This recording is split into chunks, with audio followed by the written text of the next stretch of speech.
The Dave Hooker Show. A presentation of Off the Hook Sports.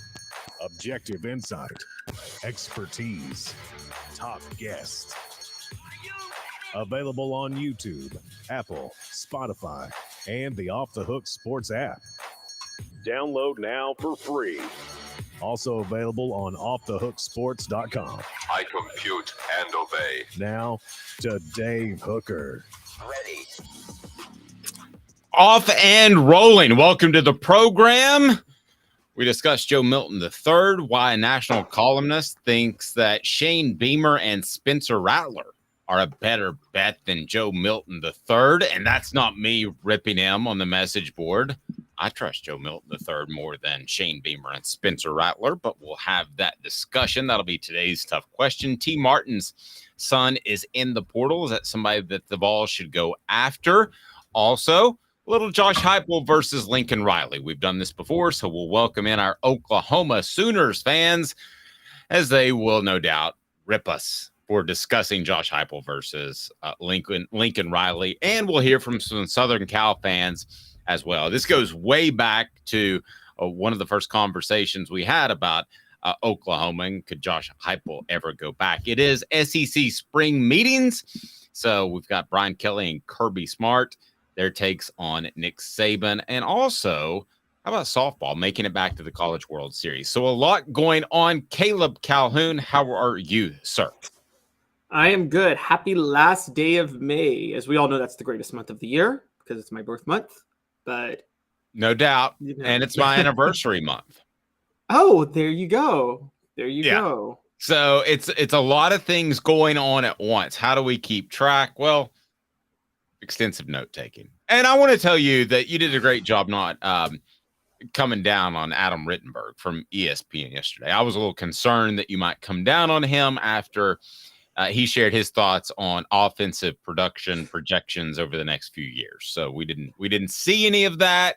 And you expect me to be like, you suck at him, you're terrible. I didn't know, quite frankly. I've seen those go south by, let me just put it kindly, by those that had a ton more experience than me at the time and a ton more experience than you at the time. Let's just say it might have to do with the Lady Vols running up the score and Chicago Sun-Times Rick Tellender was on the program. And maybe the program is called Sports Talk. But that's been like 20 years ago, so we don't have to discuss that anymore. First, let's check in with Jacob Warren, who will have a fresh edition of the Vol Report brought to you by Bassey Lawn and Garden. That'll come up later today on our YouTube channel. How do you follow that and the Celebrate 98 series? Jacob, tell me. What's up, everybody? This is Jacob Warren asking you to like, subscribe, and share. Dave needs this. Exactly. He does. So just do exactly what Jacob says. All right. So we started off as we want you to hit that like button to bring more people in, but it is time for what the H? What the? What was he thinking? Release the hounds. The Dave Hooker Show. Keep cool. A presentation of offthehooksports.com. What the H? Today brought to you by Andy Mason, AndyMasonRealEstate.com. Best prices, best service in the biz. How about that? Had a conversation about him today, as a matter of fact. Somebody says, man, he's a great guy. AndyMasonRealEstate.com, over 40 years of experience in his office. All right, so what the H? I saw this, and I thought at one point that maybe Caleb had a misprint, a mistype. Something was wrong. Tennessee is a very experienced football team. What? Doesn't it feel like this is just year 3 of a rebuild and based off old school college football, which is really just 5, 6, 7 years ago, that Tennessee should be rebuilding and should have an experience issue? Well, they don't. 18 of 22 starters could be seniors. Caleb, this is something that was addressed by 247 Sports.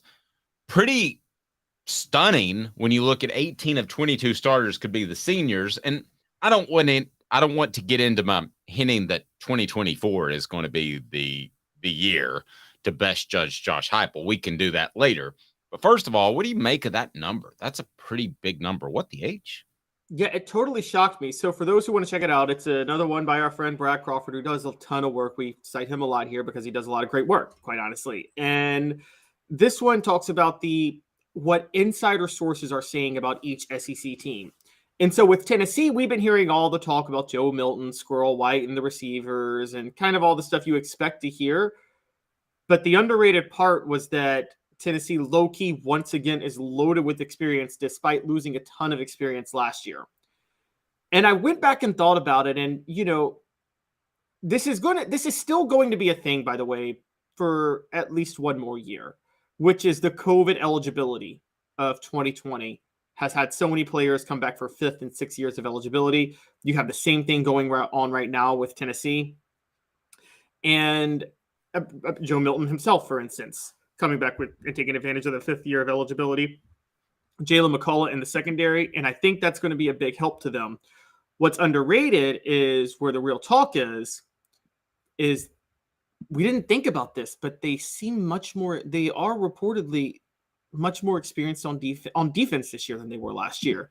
As a matter of fact, according to this article, insiders expect Tennessee to finish in the top 6 of the SEC defensively this year, based on how experienced they are on defense, which if they do that and this offense doesn't miss a beat, I mean, Dave, then you have to start talking national championship possibilities, right?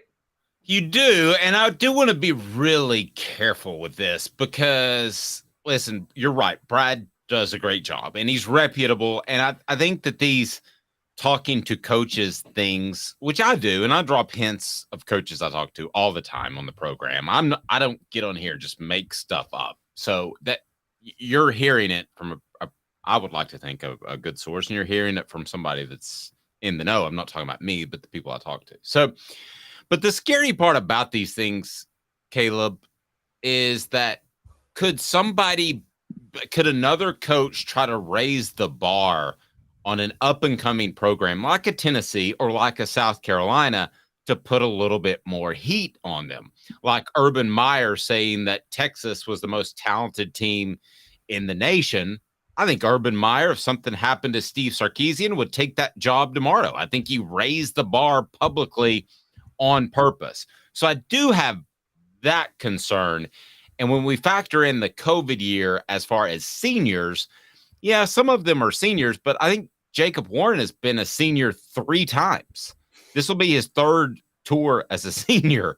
So that's a little goofy too. But I think that coaches have already started to raise the bar publicly, and they don't give their names necessarily here, but I think you're going to see that, and you're going to see that at SEC Media Days. You're going to hear some coach somewhere talk about how great, and I'm lumping together Tennessee and South Carolina, how great their quarterback play can be this year, how great their offenses were at times last year. And I think that's coaches trying to raise the bar. I'm not sure who that'll be, but I think you'll see some of that at SEC Media Days. Maybe not spring meetings, which is ongoing. Thoughts? Maybe with that top 6 defense, but in terms of the 18 of 22, I mean, that's just analytically, that's just factually true. Right. And so it's hard to look past it. I mean, last year, I said this going into last year, which was, we keep forgetting like what the state of Tennessee was in people's minds last year. But I said, expect a 5-0 start. And people said I was crazy. I said, expect a 5-0 start because of how the schedule lays out when they play at Florida and LSU and Pittsburgh, kind of changing quarterbacks. But also because Tennessee last year had so much returning talent. I mean, playing together for a year in that system means a lot. And this year, again, they're low-key flying under the radar. Now, what's more valuable, Dave? And I would ask you, and this is actually a genuine question. The actual experience of a player or the number of years a team has played together? The cumulative experience of a team, like freshman, sophomore, junior, senior, or the number of years they've played together with each other?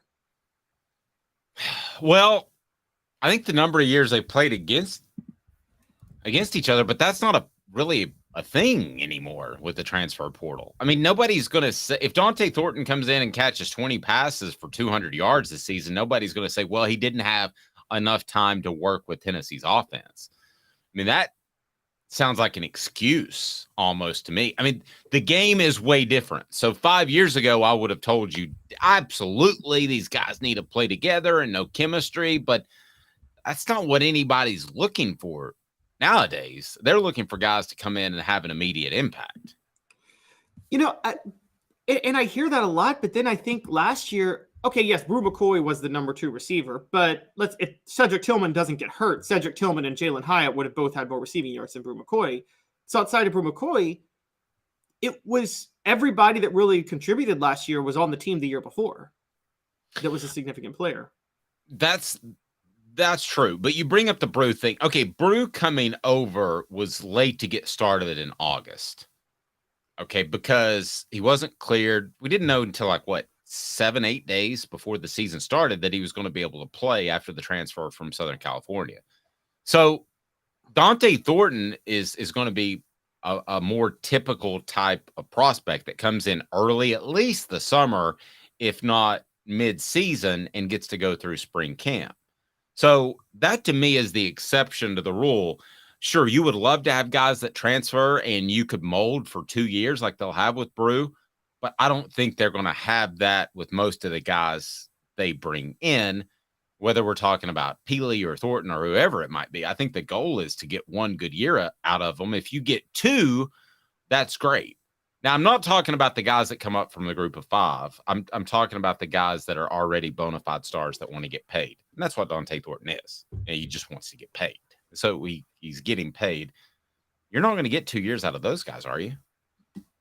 I shouldn't think so. You might with Dante only because he might be a little bit buried in the depth chart this year, so he has to come back the next year. That's the real smart move for Josh Heupel, is to bury these guys just enough for a year where they get some yards, but not a lot of yards, so their NFL draft stock's not high enough, so they come back another year.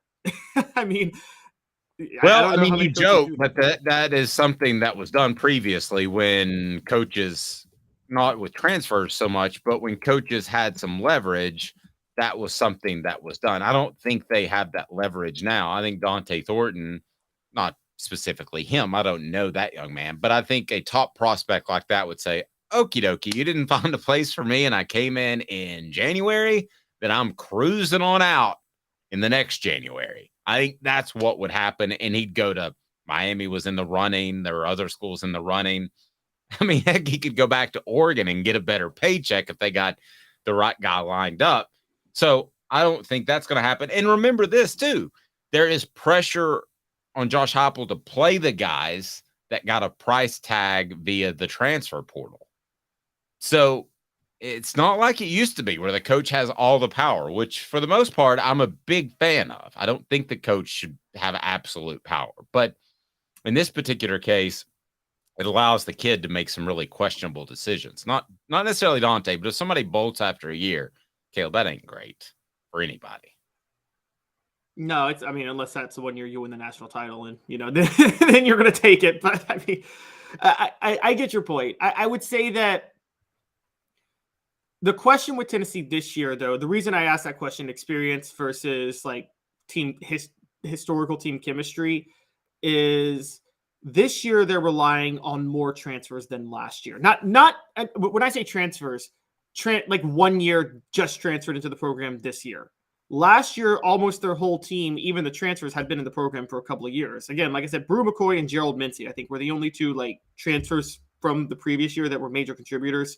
If anybody wants to correct me, I could be forgetting somebody. I'm spouting this off the top of my head. But this year, we're talking Dante Thornton, Andres, at least 2 offensive linemen probably, Keenan Peely, Gabe Judy-Lally. These are all transfers that they're probably going to have to rely on this year significantly as part of their rotation and weren't on the team last year. So you wonder, is that going to mess things up a little bit more than what was on the team, than what happened last year? No, it could. And you also have to, and on our message board, somebody pointed this out. I bet Joe Milton is getting a ton as well. Well, he should. He certainly should. You shouldn't pay everybody a premium rate that comes in without taking care of the guys that are already there. I think it was pretty obvious that Hendon Hooker got taken care of. He had the Mercedes-Benz endorsement that came along in November. So they were continuing to work for him, even though they knew what they were going to get the rest of the season. That's a really solid player. They didn't know about the injury and a really good leader. So you've got to continue to work for those guys. I completely agree with that. And if Joe Milton's not a millionaire by now, he should be, because he's the guy that's going to lead your program next. And I think most of these guys, especially at quarterback, are going to be in the $1 million range. And we can bet that Keenan Peely's not going to fight him over that. Sorry. Yeah, and that's the one thing that was quickly put to bed about the whole NIL thing. Not to get sidetracked, but people told me that, well, I mean, Cooper Mays said it on our YouTube channel a year ago almost. He said, nobody's going to look at the quarterback and be jealous of him because he's the quarterback. He also got the most chicks in high school. He gets the better deals in the NFL. I mean, what's different? The quarterback is the quarterback, Caleb. Yeah, that's like when you're sitting. If you're a higher up person in a corporation and you're high up in management and making a 6-figure salary, you're not going to complain that the CEO is making $1 million salary. He's the CEO. I mean, that's how it is. The CFO doesn't look at his paycheck and says, I deserve more. Well, if you deserve more, then become the CEO. Rocky Top Tom said the entire NIL setup is the worst thing that ever happened to college sports. I'm going to take you a step further, and I'm not going to argue with that, but I think that players deserve to get some cash. So I'm going to say this for you, Rocky Top Tom. I think the NCAA is the worst thing to happen to amateur athletics. I think they allowed this to happen. They could have found some sort of stipend. They could have allowed the players to unionize so that they had them all under one collective, but they didn't do that. They're the ones who blew it. In the end, capitalism was what ultimately led to this. And if you don't like it, I certainly understand. Is it completely different? Yes, absolutely. No doubt about it. I get that, but that's where we are. It is time for today's tough question, and it's brought to you by our friends at crafttreats.com. Barrett Sallee makes an appearance. Actually, might make a real appearance before it's all said and done. Maybe we'll visit with Barrett of CBS Sports, and we'll get his thoughts on today's tough question, brought to you by crafttreats.com. Today's tough question. Take a side. Take a stand. The Dave Hooker Show, a presentation of offthehooksports.com. What does Barrett Sallee think about Joe Milton III as compared to Shane Beamer and Spencer Rattler? Well, I'll tell you, and it's brought to you by crafttreats.com. With crafttreats.com, you can use the promo code Off the Hook, again, Off the Hook, and get 20% off. That includes the chill pills, but all products. But with the chill pills, they've got the CBD derivatives that can help with your pet's digestive issues, arthritis issues, or anxiety issues. So here is what Barrett Sallee says, quote, I don't trust Joe Milton. I trust Spencer Rattler, and I trust Shane Beamer. Little background. This is a pretty vast departure, and I will credit Barrett for not getting hung up on an old Tennessee take that he had, and that was he loved Butch Jones and thought that Tennessee was going to win the East and eventually the SEC championship. So he has moved on from that, which is good. But based off 2 games, I have trouble drawing the same conclusion. And I know someone here think that I'm a Joe Milton hater. I have more faith in Joe Milton than I do Shane Beamer or Spencer Rattler as a group, as what they'll do this season.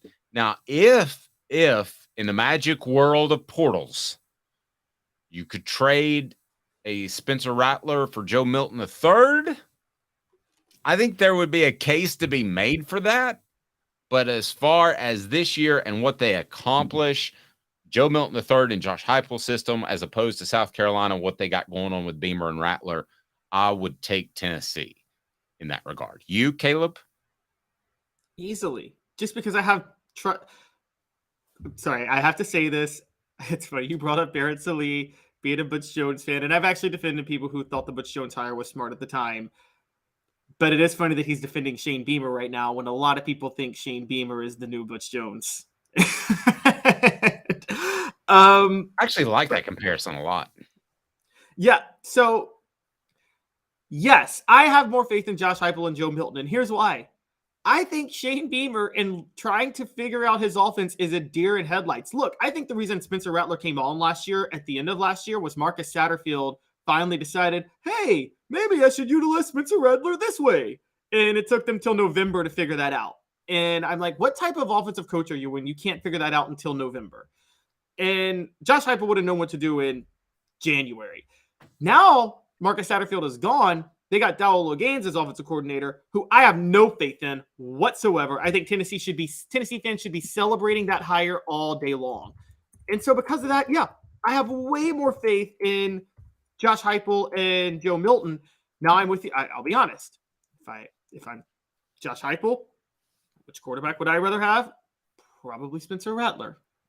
But okay, well, let me ask you this, because on the message board, Rocky Top Tom said to compare Spencer Rattler and Joe Milton is kind of weird. They couldn't be more different contextually, and that's true. One's the big arm guy. One is a guy who can throw in different arm angles and more natural runner. So if you had to take one, just regardless of the offense, let's say we're redoing the recruiting process, which would you take out of the two? Regardless of offense, it can be in Josh Heupel's offense, it can be in Spencer Rattler's, it can be in Shane Beamer's offense, and then I'm going to tell you what I think of Shane Beamer here in a second. But first, let's get into that. Who would you take? I'd still take Spencer Rattler. I still value accuracy overall. Also, we have a little bit of evidence of this because, remember, Spencer Rattler has played in effectively Josh Heupel's offense because he played for Lincoln Riley at Oklahoma, and he was, after 2020, considered a Heisman candidate going into 2021. So, he has a history of producing at a high level in this offense. We're going to compare the two coaches in a few minutes. That Joe Milton doesn't have yet. Yeah, and here's my issue if I'm South Carolina fan out there, and we have a lot of South Carolina fans. If I'm South Carolina fan out there, I can make a strong argument for Spencer Rattler over Joe Milton III. I'm going to abstain for a second. You give me a month into the season, I'll give you my take. I probably lean towards Rattler, to be real honest with you at this point. But I got very little faith in Shane Beamer long term. You brought it up. It's been on the message board. It took him until November to figure out how to use Spencer Rattler. That, to me, is a troublesome issue. Let's face it, in 2021, Tennessee went out there and they weren't perfect offensively, but everybody knew the direction. There was no question. And Josh Heupel had a vision not just for a month or a week or the next practice, but a year, 2 years down the road. And I think you saw that happen last year. So the 2021 season, I guess it was in particular the Missouri game, a lot of people have pointed to as kind of the turnaround. That was all expected to happen by Josh Heupel. I don't know that Shane Beamer expected to up and beat Clemson and Tennessee and suddenly find their offense at the end of the year. Not even close. I don't think that's the case. I think he got very fortunate, caught Tennessee at the right time for them. And then I think Clemson was a little overrated. Yeah, I agree. I'm with you. And Dave, I would ask you this. When is the last time you've covered a team or coach, or you could remember, where a coach didn't figure out something that works until mid-November, like that late in the season? 2005. Well, they never figured it out. I thought. That's right. The Ainge and Clausen thing was a fiasco. Yeah, but there wasn't. There was a clear answer with Spencer Rattler. There was no answer with the Ainge and Clausen thing, I felt, because I will say, look, I know the players wanted Rick Clausen, but once Fulmer stuck with Rick Clausen, the offense did sputter awfully in quite a few games. Remember that 6-3 Alabama game, the worst played game I've ever watched in the history of football?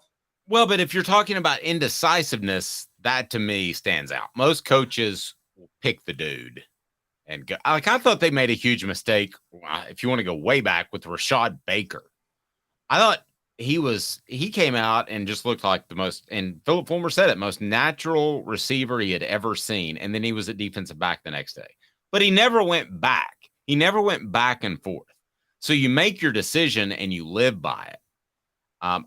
Jason Witten's another example. They moved to tight end, and he was a tight end. There was no discussing it. You can transfer if you want, but yeah, I mean, to me, that is the biggest issue is the uncertainty into November. I've never seen that happen except for 2005. Okay, my question is if the uncertainty into November, and then you find your answer in November, because Shane Beamer found his answer, and I think that's even a bigger indictment because, like, the answer was always there on how to use Spencer Rattler, and he just didn't know it at the time. And I think that's what really throws me off. The only thing I could think of is here's another one on the message board that's really good. The UT staff is still trying to figure out how to use Alvin Kamara. Shane Beamer's Butch Jones. That's pretty good. I mean, let's be honest, because how hard is it to figure out to use that dude? He can do everything. Yeah, that's a good one. Butch Jones, there's actually a few. Remember when Florida had the Hail Mary to beat him in 2017, and he's like in his press conference, well, maybe we should have a dime package on defense. He didn't have a dime package. Well, and another one, too, that ended up working out for Tennessee, if you want to go back to 1994, they weren't sure that Peyton Manning was the guy. I mean, Brandon Stewart gave them some flexibility. I think inside the coaching office, they thought that Peyton was the guy, but Brandon Stewart was a lot like Heath Schuler. He gave them some flexibility running the football when they could use that because of the injury to Colquitt and the first drive of the season at UCLA. So, yeah, that was a little indecisive, but I still think at the end of the day, they thought Peyton's the guy. Yeah, and it was indecisiveness they didn't feel like they had to prepare for at the time until Jerry Colquitt got hurt. I give them a break on that because I don't think they planned for Colquitt getting hurt. No, I agree, but I'm just trying to come up with, basically this one's the most inexcusable. The Shane Beamer one is just next level inexcusable. Yes. Right up there with Alvin Kamara. That's a pretty good one by the message board. I'm watching him and I'm like, am I missing something? Does he not know pass pro? Because I wasn't covering Tennessee. I was covering more Mid-East recruiting, and I really thought I was missing something. I thought he was either a bad dude or something was going on, and I just asked around out of curiosity. I didn't even do anything journalistically with it. And they're like, there's nothing wrong with him. We don't know what the heck's going on around this place. And that could be another what the H. What happened to Alvin Kamara? Hooker show. Here's a funny one. Here's a good one. Ben Howland, who just got fired at Mississippi State. This was in basketball. But when he got hired by Mississippi State, he had been fired by UCLA. And when he gets hired, he's like, yeah, I think I'm going to start pressing more. It kind of worked my last year at UCLA. It's like, that's the first time you ever learned to press in basketball as a head coach? Yeah. That's when the AD says, Why don't you shut the hell up? All right. 2 minutes. Coming back, we have T. Martin's son in the portal. How good is he? Should the Vols go after him? That's pretty cool. We'll talk some Navy Schuler as well. 2 minutes, and we're back with you. He's Caleb Calhoun. I'm Dave Hooker, Off the Hook Sports. Sun, sand, and salt water, the beach is a very relaxing place. Unless you wear contacts. Ow! Open your eyes to the best the beach has to offer with LASIK vision correction from Campbell Cunningham Laser Center. Ah. Hi, Mike Davis here with City Heating and Air, reminding you to always dare to compare. Our team provides quality local heating and air service, installation, and maintenance across East Tennessee. We use only the best equipment like American Standard heating and air conditioning for your residential, new construction, or commercial needs. Honesty, dependability, and customer satisfaction have been the cornerstones of our business since 1961. City Heat and Air. Dare to compare.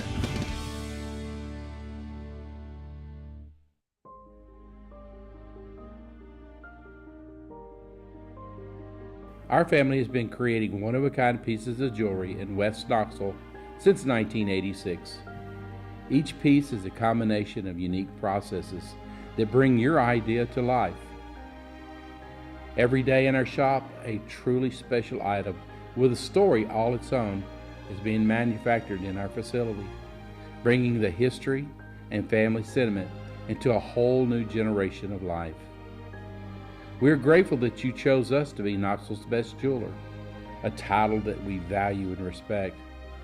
Because to me, being a jeweler and owning a jewelry store are not the same thing. I'm Rick Terry. I'm a jeweler, and we want to be your jeweler. Kingston Pike and Campbell Station Road in the heart of Farragut, and downtown on Gay Street right next to the Tennessee Theater. When you want a hard cider that's easy to enjoy, one that's crafted to perfection, you need Tennessee Cider Company. Some say it's the signature cider of the South. Others say it's the cure to your craving. They all say you'll savor every sip. With a selection of ciders free to sample, all it takes is one taste. Visit tncidercompany.com for more information, as well as to shop our ciders and merchandise online. Thirsty yet? Doors open at 10 a.m. You're listening to The Dave Hooker Show, a presentation of OffTheHookSports.com. The internet is full of pictures of each and every one of you. Available on YouTube, Apple, Spotify, and the Off the Hook Sports app. Download now for free. Is there nothing you people can't do? Also available on OffTheHookSports.com. Let's go to the judge, jury, and potential executioner on this. Caleb Calhoun. On our message board, Tom says, I guess that famous blooper video of Heath Schuler headbutting the stands as the Redskins quarterback did have some brain impact. I'm pretty sure that was Gus Frerotte in place of Heath Schuler, right? Let's see. I'm pretty sure. Yeah, that he did. That he suffered a neck injury. Yeah, Heath got a raw. Yeah, was that Gus? That was Gus, right? That wasn't Heath. Yeah, that was Gus. By the time but for the record, Dave, you got to be fair to me. I had to look this up because by the time I was old enough to watch football, Heath Schuler was already traded away by Washington. So yeah, and let me tell you, Heath got a raw deal in that whole thing. Heath got a really raw deal because Sonny Jurgensen was the color commentator of the Redskins network, and he fell in love with Gus Frerotte. Heath had a very serious toe injury off his push foot, and he still had a limp years later. I don't think he does anymore. I've talked to him on the phone, and we've had him on the show, but I haven't seen him in person. But he's got a raw deal on that thing. And I still believe that he could have been a really good quarterback in the NFL. So let's get to T. Martin's son. T. Martin's son, Caden Martin, has had enough of Coral Gables. Former Knoxville Catholic baseball and football star Caden Martin is leaving Miami after 1 year. He announced that on Twitter, saying, first off, I would like to thank the University of Miami for giving me the opportunity to grow as a player and person this past season. I would also like to thank each of my teammates and support staff around me for putting in the time to help me develop as a player. With that being said, my family and I have decided that it's in my best interest to enter the transfer portal and continue my collegiate career elsewhere, likely at Tennessee. Now, I added that last part. He said, looking forward to the next chapter. So the question is that came up during our 3:30 a.m. Production meeting is, should Tennessee take Caden Martin? The answer is a resounding heck yeah. Why wouldn't you take him? He plays baseball as well. I mean, why wouldn't you take him? I would go after him in a heartbeat. No, I agree. The baseball part is the biggest reason to go after him. Caden Martin as a quarterback, the unfortunate thing about him was, I don't know if people know this, but he was offered by Alabama when he was an 8th grader. It was one of those early offers. But as you know, Dave, covering recruiting, that you have to estimate that they're going to grow into a certain size that Caden Martin never grew into. So he only was a 2-star coming out. So he doesn't have his father. So he was offered in football, not baseball. Yes, in football. In 8th grade, Nick Saban program? He was offered by really Nick Saban. Yeah, so he doesn't have his father's raw physical gifts. Maybe they were thinking that they had to get him pretty quick before the kid got paid like T did. Anyway. I'm joking. Oh my gosh. He didn't get paid. Maybe. Well, I mean, I don't think T has been back to Alabama ever since he left Alabama. I'll just say that much. There's a really gray area over whether or not he was a prospect at the time, but he did receive money from a Tennessee booster that lived in Alabama. That was the report. So anyway, but yeah, Caden Martin did not grow into what T did? Is that part of the issue? He didn't grow into T's physical stature. He's like 5'11", 6 feet-ish, 205. T was listed as 6'2". I think he's closer to 6'3". And we're talking 216, 225 probably actually when he played. I'm guessing around that area. So it's the same issue with Navy Schuler. Navy Schuler is the exact same story. His father, he didn't grow into his father's size, or didn't have his father's physical gifts. He's at Tennessee right now. And it's so funny to think about this, to have Caden Martin and Navy Schuler, they were both on the offense, because they both surrounded Peyton Manning, but they are two of the most similar style of quarterbacks I can think of, T. Martin and Heath Schuler. They're very similar with their styles and how they played. Yeah, I actually think that Heath was better all around as far as an athlete. I thought he could have won the decathlon. I think you and I have talked about this. If somebody had to put their arm around a 10-year-old Heath Schuler and said, "We're going to train you," he would have won the gold medal in the Olympics in the decathlon. There's no question in my mind. He was that physically gifted. He's one of the most physically gifted people that I've ever been around. So, I mean, that's a pretty high standard right there. But T was right up there. Oh, sorry. Go ahead. T was right up there too. No question.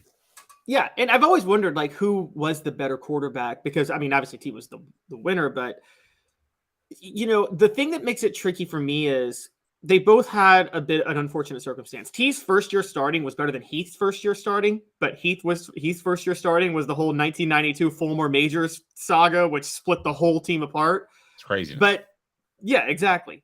But T's second year starting versus Heath's second year starting, they both started 2 years. T had Randy Sanders instead of David Cutcliffe coaching him his second year, whereas Heath got David Cutcliffe basically both years. And I'm like, what could T.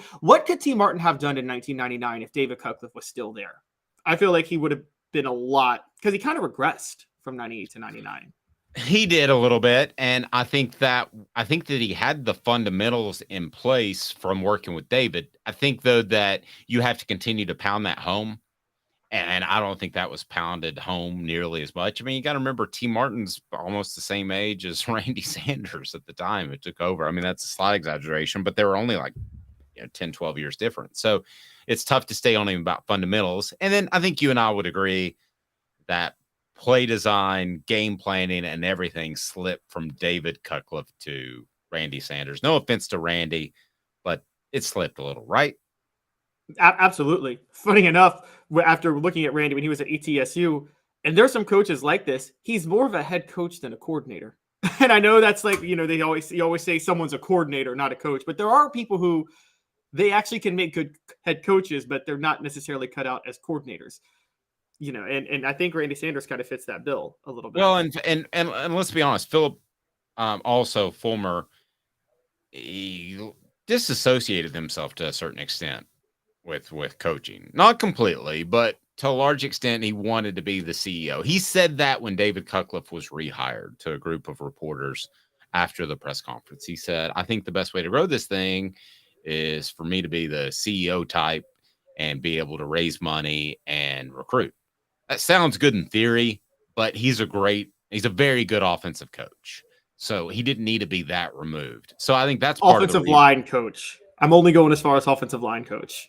Okay, well, yeah, I mean, I'll take that. But still, to have another intelligent offensive coach in the room means something. And I don't think Randy had a lot of that. I think he was expected to be John Chavis or David Cutcliffe and just take it over. That's yours. Run with it. Go, Randy, go. And I think that's very difficult to do when you've coached these players as a position coach and making that jump. And quite frankly, it may have just really been outside of his realm of ability.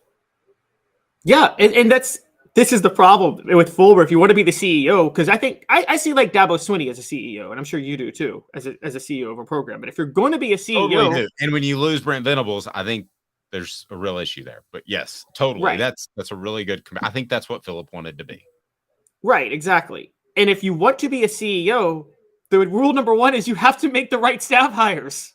I mean, that's you can't be a CEO unless you know you're going to make the right staff hires. So you have to know that Randy Sanders is an offensive coordinator material. you have to know that Dave Clawson's not going to fit with your offense or what you're trying to do, and the dynamics are just going to be a massive catastrophe, which it was. And so, who remembers these names? Pat Washington and Larry Slade, receivers coach and defensive backs coach, respectively. They were, I thought, and a lot of people thought, they were given too long of a leash and held on way, way too long. So that gets out. I never thought of it from this perspective, but that gets into the whole managing a staff thing, where if Dabo Swinney doesn't prove he can do that without Britt Venables, you've got a real problem. Now, he may do that. I know he brought in Lincoln Riley's, is it Brian? He brought in his Garrett as the offensive coordinator. Maybe he can be the CEO type, but I don't think it worked for Philip Fulmer. And be able to fire friends, as Smoky Mountain Red pointed out. Let's remember, these guys were making $75,000, $100,000 a year. And if you fired them, it's not like you can coach for another program down the road. You're going to have to relocate your family. There was that sort of thing that Fulmer had to deal with. So I give him a little grace on that. Well, and there was, with the friends thing there. Yes. You got stuck with maybe Larry Slade and Pat Washington. You also got incredible loyalty out of Dan Brooks, maybe the best position coach in Tennessee football history. Steve Caldwell. Yeah. And so it pays off either way. It's just, I think you can't, if you want to be the CEO like that, then when you hire the staff, you have to give them the keys. And so, like you've talked about, Fulmer gave Dave Clawson the keys, but he's like, but I still want this system to be run. Well, I guarantee you, Dabo is hiring a staff, and he is completely washing his hands from that and saying, you know what? You guys run the offense. I'm not going to force you into something I'm trying to run. Worst move that Philip Fulmer made with his coaching staff before we get to SEC spring meetings was? I mean, it was obviously hiring Dave Clawson. I mean, that's easily number one, but Randy it was made about a month before that. Not promoting Trooper Taylor? Yep. Do you think Trooper Taylor was coordinator material though? I mean, that's good. I think that it took me 30 minutes of research to figure out that Dave Clawson was very questionable coordinator material. I think that you're fair to question whether or not Trooper Taylor was ready, but he had coached running backs, so he knew blocking schemes inside the box, and he had coached receivers, so he knew passing trees. Is he going to be the next David Cutcliffe? Probably not. But is he going to be as good as Dave Clawson at that time in Dave Clawson's career? I have zero doubt that was the case. Question, where is Trooper Taylor? He was at Duke, and I have his number. I need to reach out to him. I haven't talked to him. He's one of the few people that I would really call a friend in the coaching community. There's always that natural barrier between media and coaches. So I need to reach out to him. Vassy Lawn and Garden, Man Alive, it's worth the drive in Cleveland, Tennessee. Industrial and commercial mowers, worth the drive from Nashville, Knoxville, Chattanooga. It's Vassy Lawn and Garden, Man Alive, it's worth the drive. Go to vassy.com to learn more. Toro, count on it. And they bring you the Vol Report, brought to you by Vassy Lawn and Garden, the Vol Report with Jacob Warren. I will call Trooper. We'll get him on the show. He'll bring it, throw high heat. There's no question about it. All right, let's get to SEC spring meetings. We'll play a little bit of Four Downs. Four Downs now is brought to you by City Heating and Air Conditioning, cityheatandair.com. 4 downs. 4 questions. 4 answers. The Dave Hooker Show. 4 downs. A presentation of offthehooksports.com. First down, Brian Kelly says he really wants to play Alabama while Saban is still there. Do you buy that? Wants to play Alabama every season? First down, you buy it or not? I do. And for the context, guys, we're talking about the 3 permanent, 6 rotating opponents that's floated if the SEC goes to 9 games. Nick Saban complained about that a month ago about how Alabama would have to play Auburn, Tennessee, and LSU. Brian Kelly comes out yesterday and it's like, I don't care. I'll play Alabama every year. And so I do. I think Brian Kelly knows what he's building at LSU, and he knows that they're about to be the cream of the crop in the West. Remind me, how did LSU do against Alabama last year? I believe they won, didn't they? Yes. And how many years? Yes. And how many years? Don't steal the punchline from me. How many years has LSU had this Brian Kelly guy as their head coach? 1. Yeah. Why in the world wouldn't he want to play Alabama each and every year? I totally buy that. That's first down. And by the way, where does the Alabama quarterback he faced last year rank among greatest quarterbacks Nick Saban ever coached? Fair. Maybe number 1. Yeah, that's fair. So he beat Nick Saban with the best quarterback Nick Saban's ever had. Yeah, and those that don't know the west side of the conference, that is a very strong traditional rivalry. It gets lost sometimes. People that know the Iron Bowl and they know Alabama and Auburn as the Iron Bowl, that's a big deal, and obviously it is. But the LSU, I mean, that's a big rivalry for LSU and Alabama. I can guarantee you LSU fans would want Alabama on the annual schedule. Kirby Smart calls the SEC schedule overrated. That's second down. What is he talking about exactly? Oh, he's talking about the 3-6 format. You know, there's debate of who the team's permanent opponent should be and what's fair. And Kirby Smart is calling this whole debate overrated.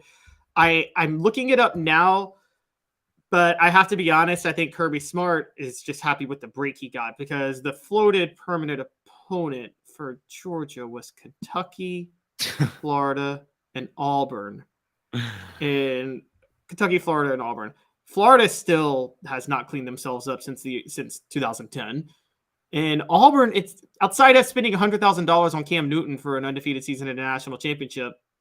I mean, they're so hot and cold, Auburn is. It seems like they're always perpetually like in the 15 to 25 range of the top 25 and maybe get over the hump once every 10 years. So I think I was told it was $180, but what do I know?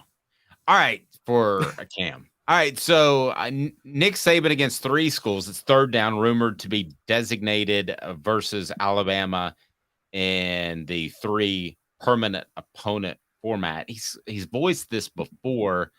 What are his thoughts now at SEC spring meetings? And we'll have a report from there that's going on in Destin right now. Oh, it's Auburn, LSU, and Tennessee are the 3 and the 6 for Saban, and he's against those permanent opponents. I've heard rumors that after Nick Saban has been screaming to go to 9 games for years, he's reportedly interested in sticking at 8 games now if the SEC won't fix this. Okay. The thing about Nick Saban is he will voice his, and I respect this about him, he'll voice his opinion and then he moves on. Like a great columnist, for instance, if they say, I think Coach X should be fired, they don't continually work that in every single column that they write. They've stated their opinion. That's where they are. They move on. So I think Nick Saban is doing that. He's moving on. He might lose that debate, but ultimately he's going to make the best of it, just like he did with up-tempo offenses. It's a great lesson in life, honestly, what Nick Saban does, because I will address things that I think are unfair in life about my life. I will, but then I could either cry about it or I could still adjust and deal with it. We're all taught to deal with it. You can address if something's unfair, but you're still taught you have to deal with it if it is unfair. That's just how things go. It's like with my kids. If I tell them, I've got a problem with X, well, that's a bad example because I would continue to come down on them. But if they told me they had a problem with me, then I would say, well, I'll see if I can work on that, and I'm probably not going to. So that's Nick Saban just moves on. And Nick Saban's going to end up paying players more and more. Just wait and see that's going to happen. All right. So fourth down, if you're Josh Heupel, what's your agenda? Every coach down there has an agenda. Brian Kelly's was to say, I'm not afraid of playing Alabama, which sounds great. Makes him look like a GEAUX Tiger. And Nick Saban now maybe is reverting a little bit on his thoughts on the schedule. If you're Josh Heupel, what is your agenda? What are you trying to push? Because you've got a lot more clout this year than you did last year at SEC spring meetings. Any agenda you would push as part of fourth down? I'm curious where you go on this. This didn't come up in our 3:15 production meeting, but I wanted to see where you might go with that. I'm going to tell you a secret. That's crazy.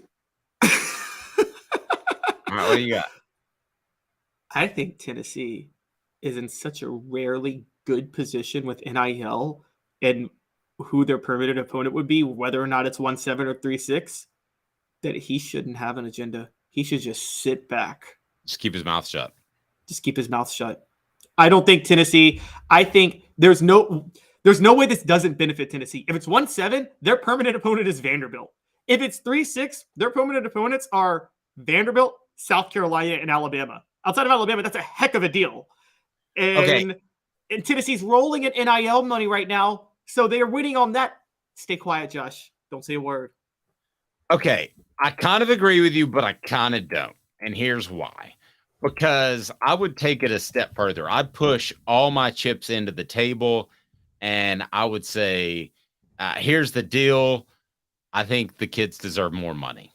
I think it needs to become streamlined to make it easier. I think that prospects, if they need to get paid because of family circumstance, should get paid. I would paint myself as the anti-Dabo Sweeney. I'm so pro NIL that I'm just throwing out hundies, $100 bills left and right. That's what I would do if I were Josh Heupel. Now, all that sounds be like funny. Deion Sanders glamorous. Yes, that's kind of similar. I would shoot for that, and if I fell just short of it, I'm in pretty good shape. The irony is that Tennessee's pushing the NIL boundaries more than anybody. Other coaches are going to scratch their head and look at you like, what is he talking about? That Tennessee's already pushing the boundaries of what you can do there. But yeah, I would come out if I was Josh Heupel, and I would say, it's time for me to be a leader.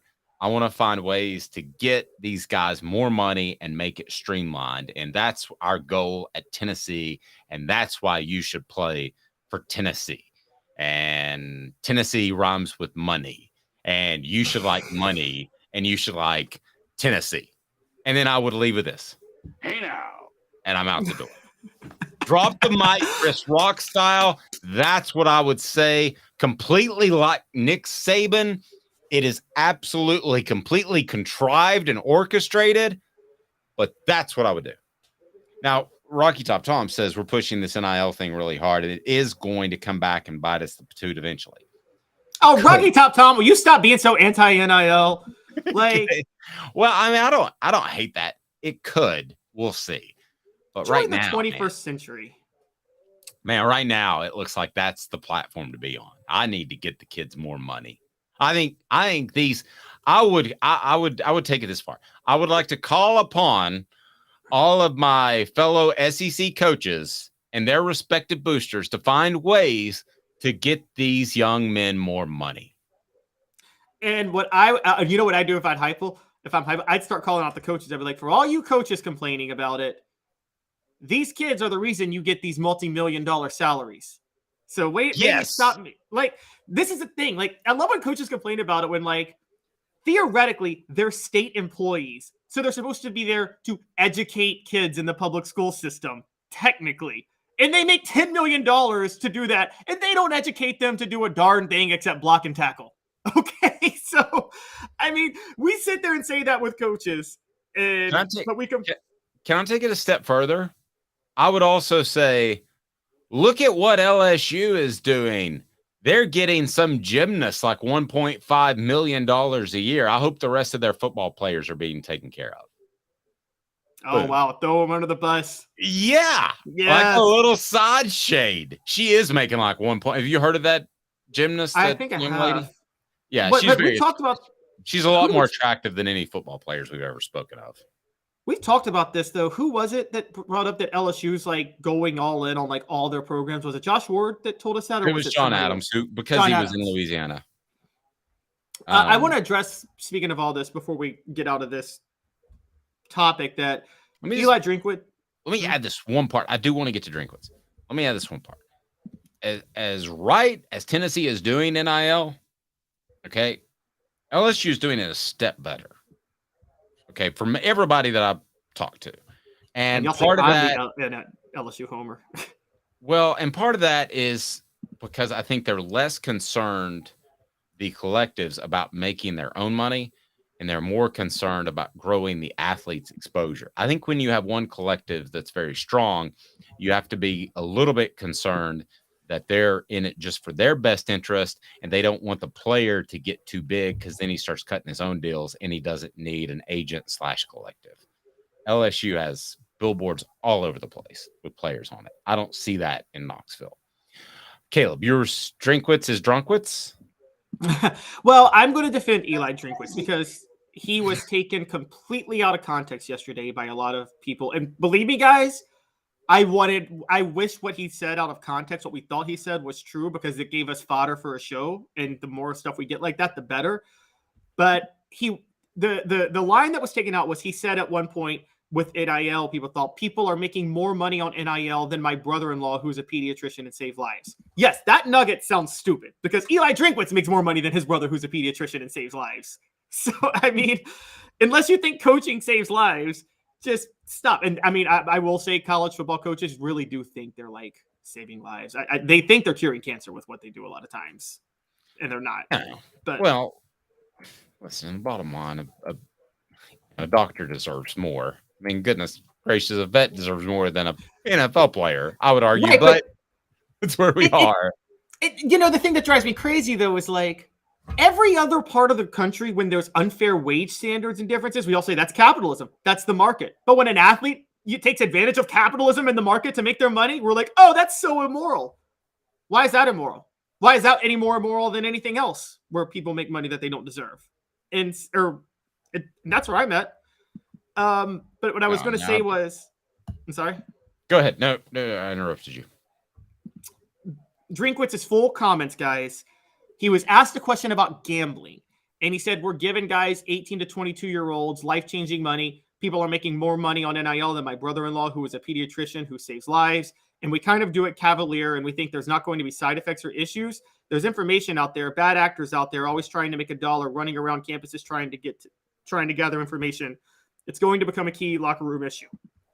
He was talking about, I think, the dangers of NIL with gambling for players.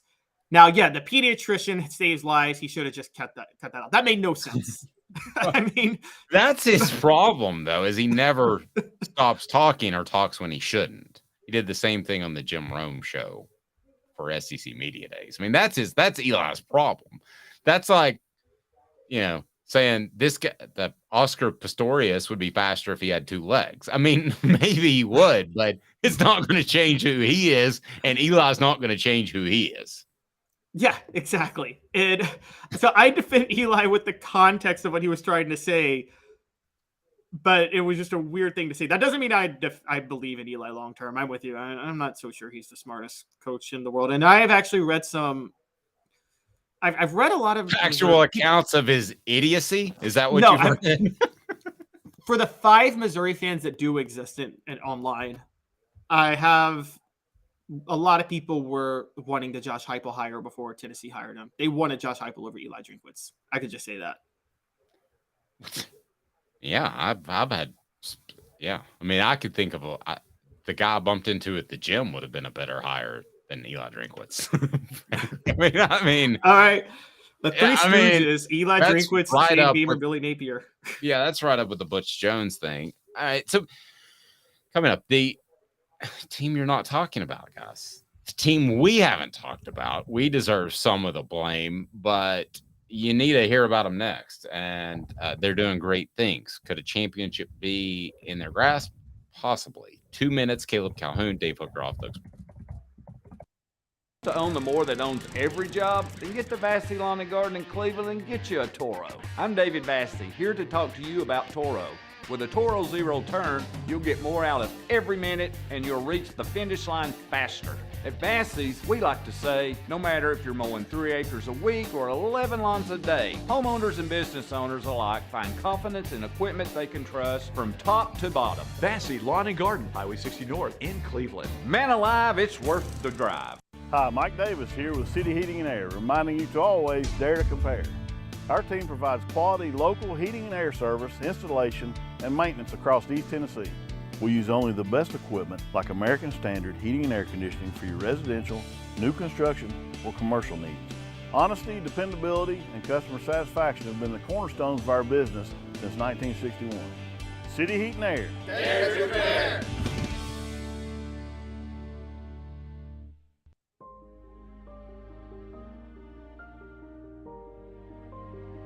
Our family has been creating one-of-a-kind pieces of jewelry in West Knoxville since 1986. Each piece is a combination of unique processes that bring your idea to life. Every day in our shop, a truly special item with a story all its own is being manufactured in our facility, bringing the history and family sentiment into a whole new generation of life. We are grateful that you chose us to be Knoxville's best jeweler, a title that we value and respect. Because to me, being a jeweler and owning a jewelry store are not the same thing. I'm Rick Terry. I'm a jeweler, and we want to be your jeweler. Kingston Pike and Campbell Station Road in the heart of Farragut, and downtown on Gay Street right next to the Tennessee Theater. With all that sun, sand, and salt water, the beach is a very relaxing place. Unless you wear contacts. Ow! Open your eyes to the best the beach has to offer with LASIK vision correction from Campbell Cunningham Laser Center. Ah. What's up, everybody? This is Jacob Warren asking you to like, subscribe, and share.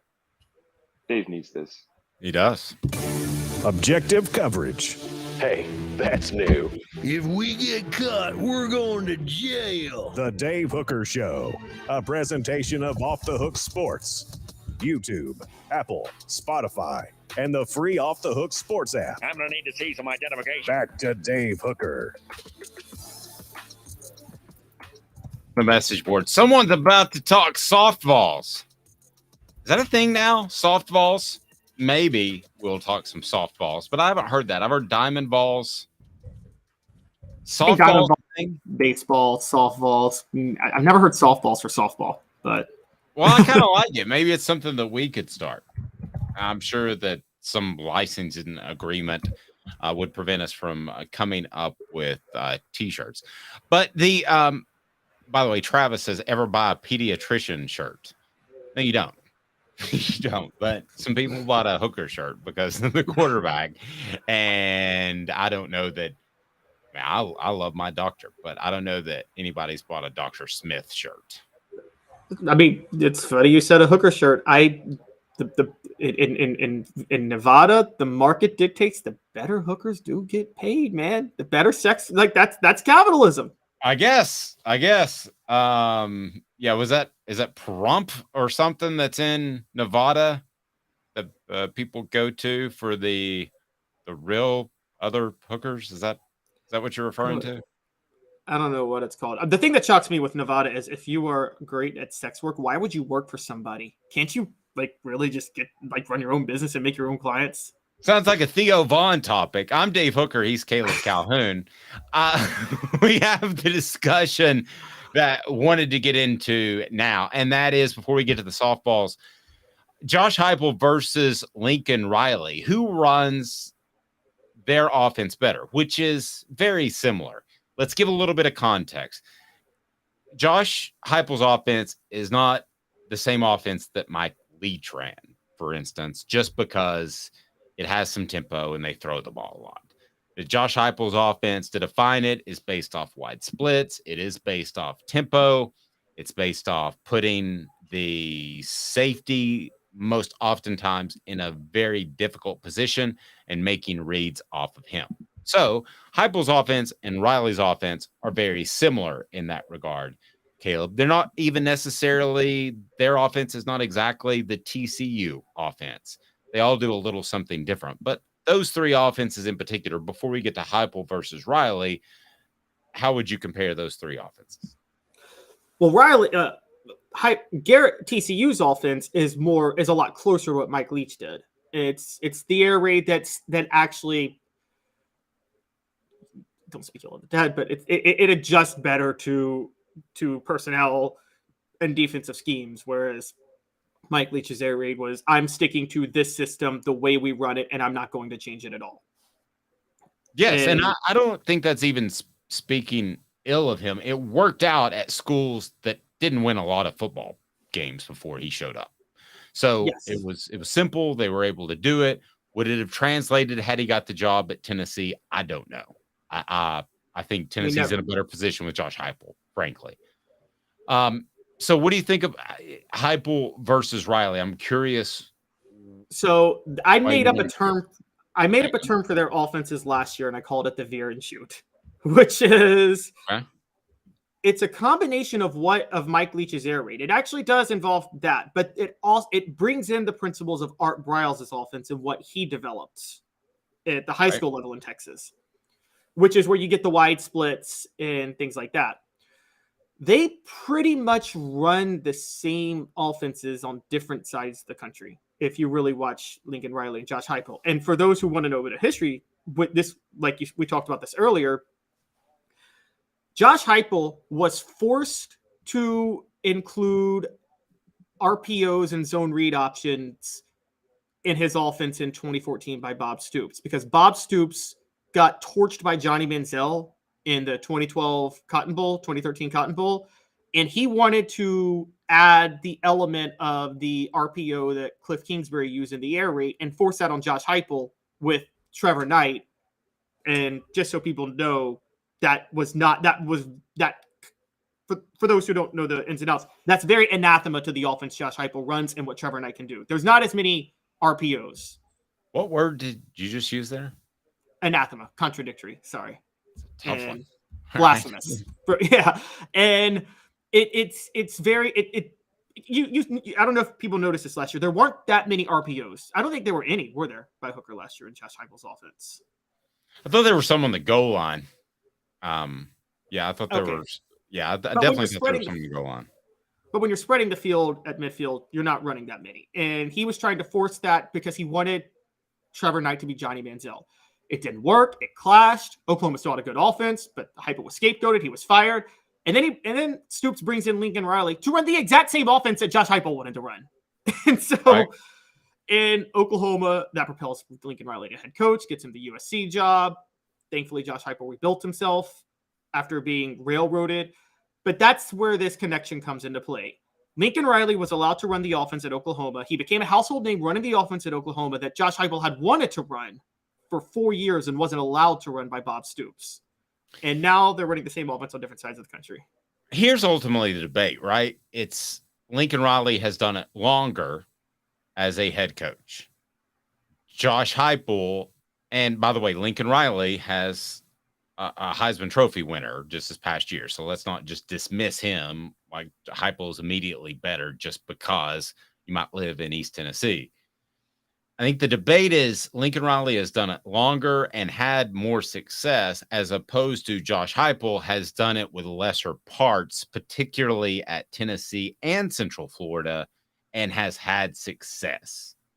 So it depends which side of the coin you want to take in that regard. So let's get your thoughts on the message board. Me, if I'm an AD, I'm going to go with Lincoln Riley, the more surefire thing right now. We could be having a totally different conversation in a year, because this would be 2 straight years if Tennessee's able to get great play out of, or even very good play out of its quarterback position. Then I stand corrected. I stand corrected on Hendon Hooker, who I thought had accuracy issues. If Josh Heupel does it again with Joe Milton, I'll stand corrected again, and then I might have a different take. But right now, if I'm an AD, I'm going to take Lincoln Riley just because of track record. I am going to take, and I'll play your game on track record, Dave. And with track record, I'm still taking Josh Heupel, and I'll tell you why. Okay, all right, here we go. Josh Heupel has been an offensive since being fired by Oklahoma and being allowed to run his offense. He's been an offensive coordinator or a head coach, really calling the plays basically, for 8 years now, and 4 of those have been in the SEC. None of them have been in the SEC for Lincoln Riley. 2 of those for Josh Heupel, just so you guys understand, were at Missouri, when Missouri was, by all accounts, the worst, most on-fire program in the SEC. I don't know if you guys know this, but Josh Heupel took over Missouri after the whole Mizzou protest scandal thing in 2015. That was not a desirable job. And Barry Odom, to his credit, made the right move to bring in Josh Heupel as offensive coordinator. And Josh Heupel had Drew Lock throwing for 500 yards a game, or had Drew Lock's offense putting up 500 yards a game against SEC defenses for 2 years at the worst school in the SEC at the time. He then comes back to the SEC and takes over, by all accounts, what was the most on-fire program in the SEC as head coach, which was Tennessee. And in 2 years, he's got them in the top. He has a Heisman candidate at quarterback. I think that track record favors Josh Heupel, honestly, more than I don't think Lincoln Riley took over Oklahoma for Bob Stoops when the program was already rolling. He went to USC, which already had talent, and he brought his quarterback with him. Lincoln Riley twice walked into good situations. Josh Heupel took over terrible situations. Okay. I'm going to give you something else that's going to strengthen your argument against me, because if I'm an AD, I'm taking Lincoln Riley.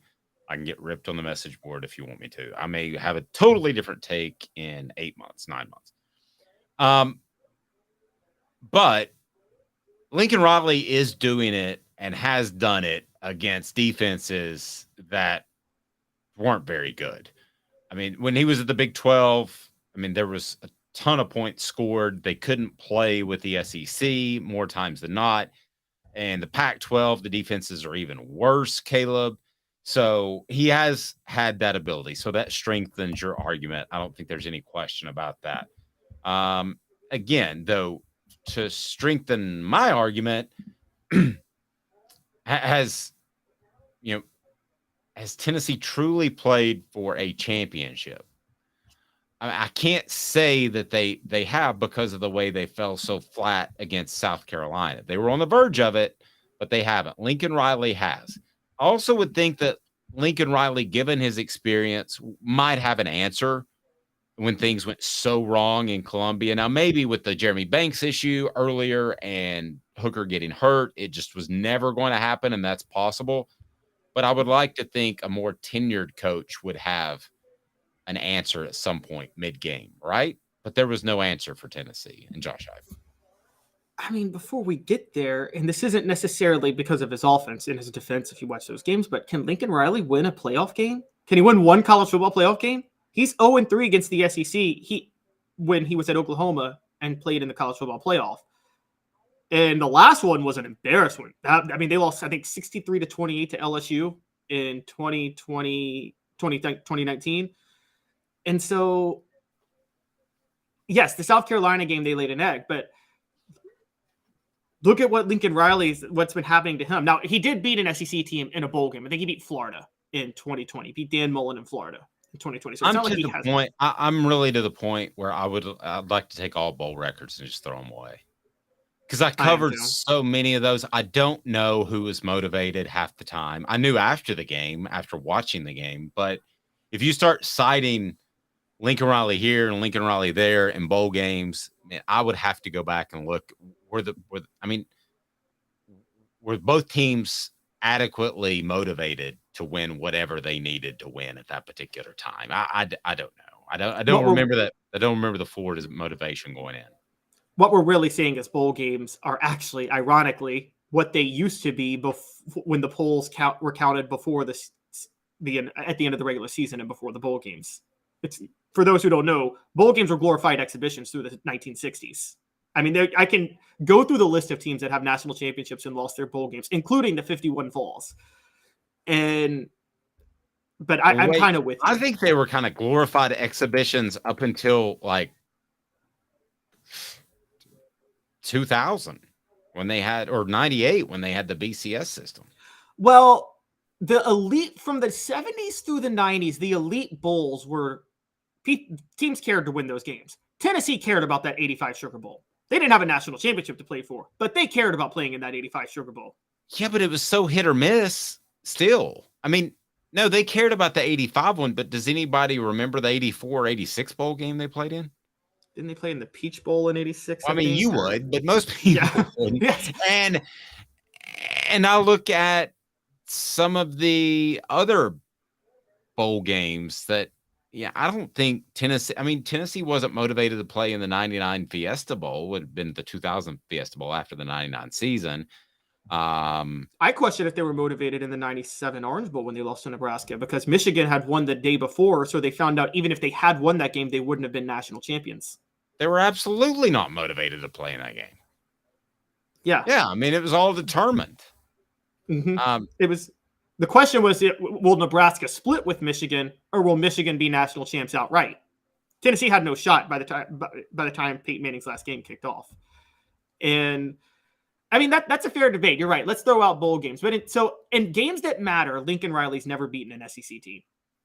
And that except for when he was offensive coordinator, he did beat Tennessee in 2015, but that's because Butch Jones choked away that game. And Lincoln Riley's offense only scored 20 points. So, yes, Smoky Mountain Red, Caleb is an NCAA football historian. There's no question about that. Portions of the program brought to you by Campbell, Cunningham, Taylor, and Hahn. Look at me. I don't have glasses. I don't have contacts. I got LASIK. It's fantastic. They do cataract surgery as well. And the great part is they're local. Campbell, Cunningham, Taylor, and Hahn, also with their individual vision centers, can take care of your annual checkups and such. I'm looking at myself when I'm pointing out that I'm not wearing glasses or contacts, and I'm realizing that, well, I went camping over the weekend, so I got a lot of sun, and Caleb has the brightest light ever. So I suddenly look like an incredibly tan individual. I'm also just a very, very, very pale person. So, I feel like Ricardo Montalban doing the Lincoln commercials back in the day. For those who don't know, I'm an NCAA historian because I actually died in like 1940, and I'm coming back. I'm back as a ghost, and so he's an old soul. He plays Dean Martin and Joey Bishop constantly on his iPad. What was it before the iPad? The little thing that we had that was about as heavy as a brick. iPod? Was it iPod? Yes, that's what it was. So that's Caleb listens to only the Rat Pack in his iPod. All right. So here we go. Softballs. We named them right here. Baseball, volleyball, and softballs, but yeah. Yes. So as far as both programs, what do you make of Tennessee's Diamond Balls kind of fly under the radar a little bit, which compared to last year is probably a good thing. I think they crossed the line as far as good taste, and they ended up flaming out the Supers.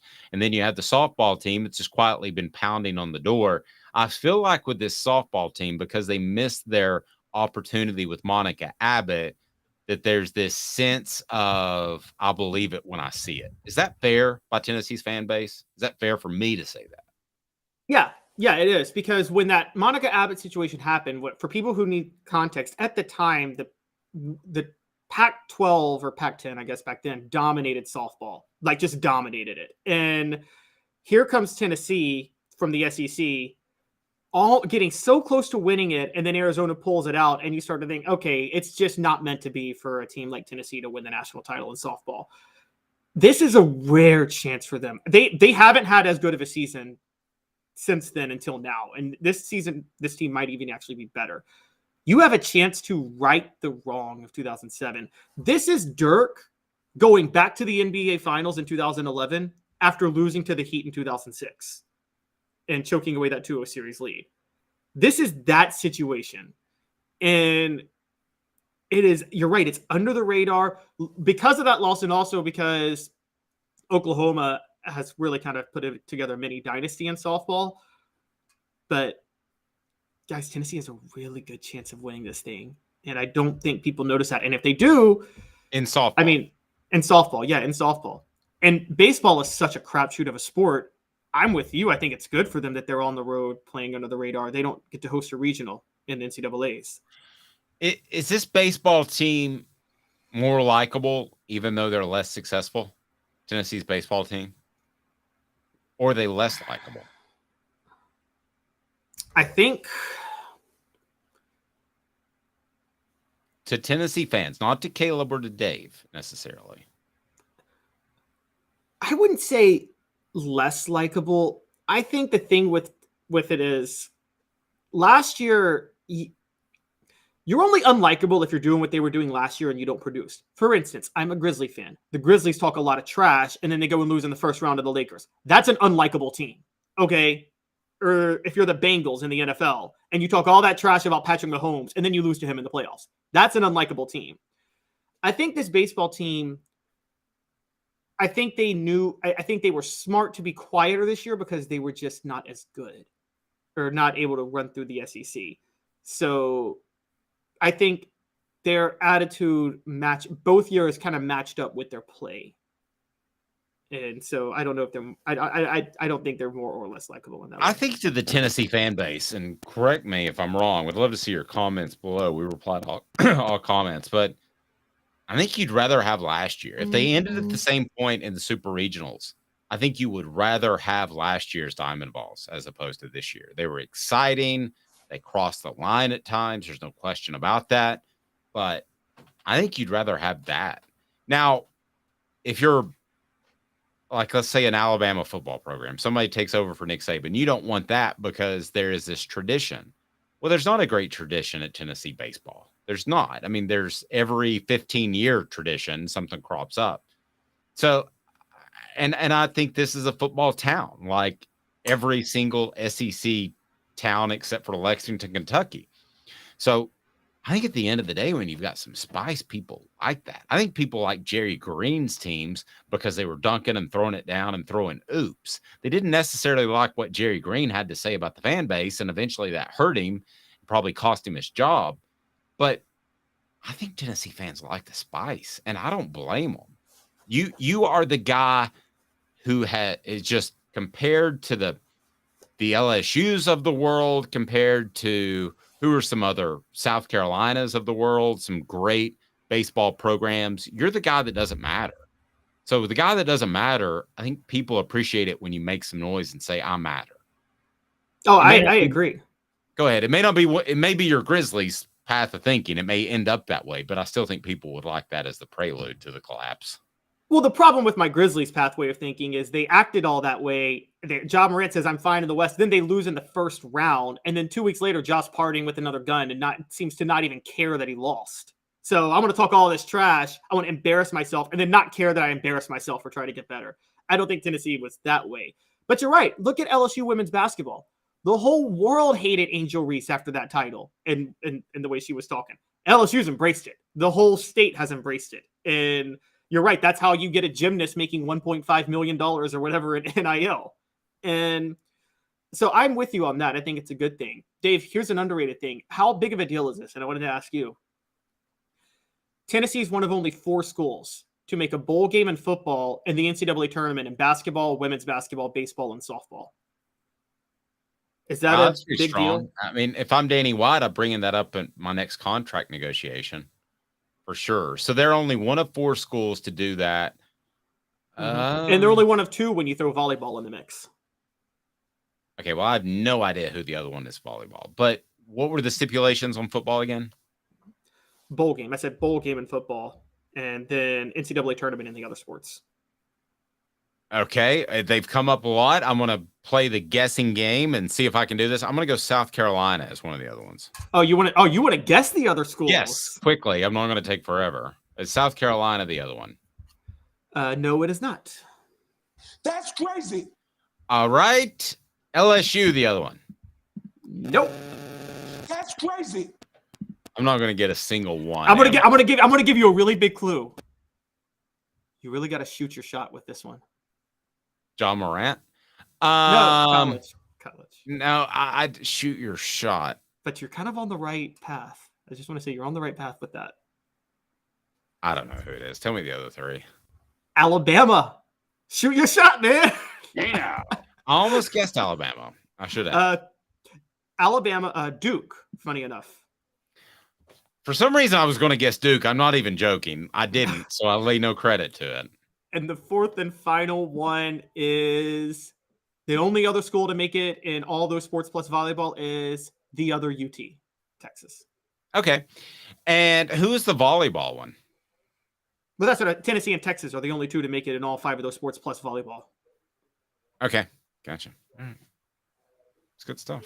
I don't know where you came up with that stat, but that's pretty good. Football Scoop just reported it. Who reported that? Football Scoop just reported it. But I'm curious with you. Is it a big deal if Is it a big deal for Tennessee athletics to be that present in so many postseasons? No. You don't think it helps the football program at all?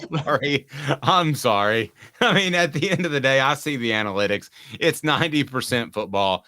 It's 10%, 8%, let's say, men's basketball, and 2% women's basketball.